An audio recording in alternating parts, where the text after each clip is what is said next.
नमस्कार, times of Swaraj में आप सबों का स्वागत है। मैं हूं संतोष सिंह और आज हम टाइम्स ऑफ स्वराज में बात कर रहे हैं कि बिहार में 5 चरणों का चुनाव संपन्न हो गया है और यही वो 5 चरण है जिन चरण में हिंदू मुसलमान की नैरेटिव सेट होता था, या यूं कहे हिंदू मुसलमान के सहारे चीज़ों को एक अलग तरीके का मोड़ दिया जाता था, या यूं कहे भारत पाकिस्तान लव जिहाद गौ हत्या ये सब जितने पुराने इंडेक्स थे उस इंडेक्स के सहारे प्रयोग इन्हीं कॉन्स्टिट्यूंसीज में होता था। जिन 5 फेज में अभी इलेक्शन हुआ है, किशनगंज, कटिहार, अररिया, दरभंगा, मधुबनी, ये सारे ऐसे कॉन्स्टिट्यूंसी, सीतामढ़ी, ये सारे ऐसे कॉन्स्टिट्यूंसी हैं।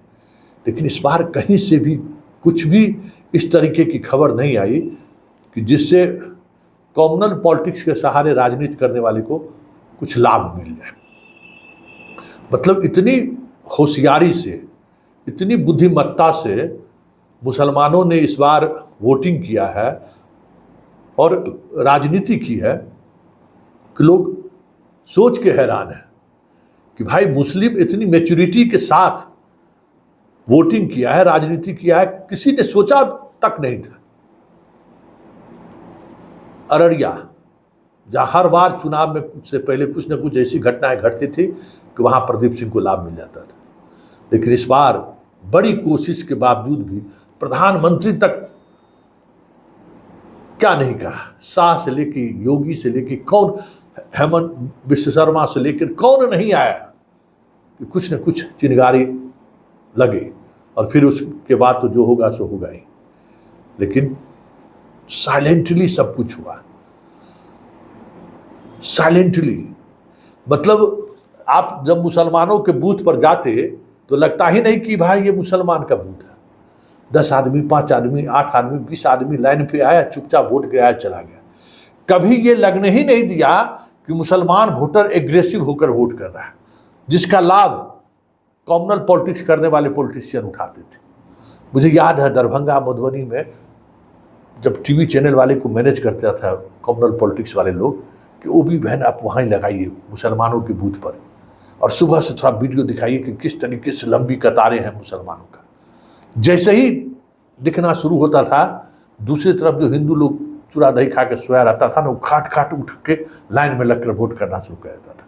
मतलब उधर 70% तो इधर भी 70% कर ही देना है। एकदम दोनों तरफ से लगता था जैसे एकदम कसमकश चल रहा है। लेकिन इस बार कहीं किसी बूथ पर 20 आदमी, 25 लाइन लगते हुए दिखा ही नहीं।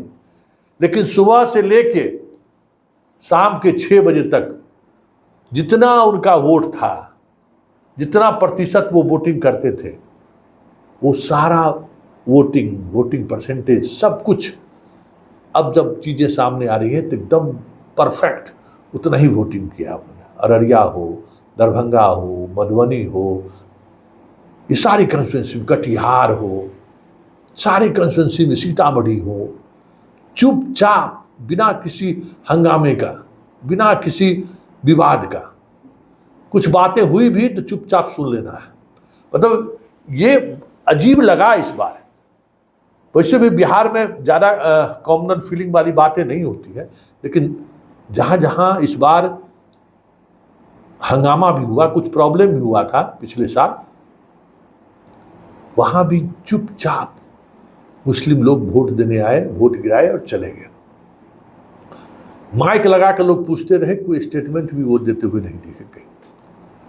ओवैसी हर जगह, मतलब किशनगंज के चुनाव के बाद तो उन्होंने सारी जगह प्रत्याशी उतार ही दिया, लेकिन ओवैसी के प्रत्याशी बनाए जाने के बावजूद भी किसी ने कुछ ऐसा नहीं किया ओवैसी के कार्यक्रम के दौरान कि कॉमनल फीलिंग पैदा ले ले। मतलब गजब। मतलब इस बार बिहार की राजनीति में एक ये नई चीजें देखने को मिली।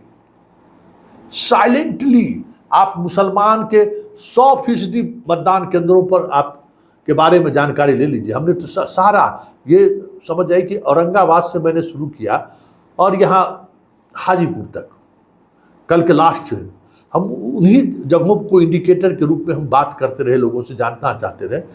किसी ने सोचा भी नहीं होगा कि इस तरीके से ये लोग वोट कर रहे हैं। मतलब चुपचाप वोटिंग किया और कहीं भी कोई विवाद नहीं होने दिया।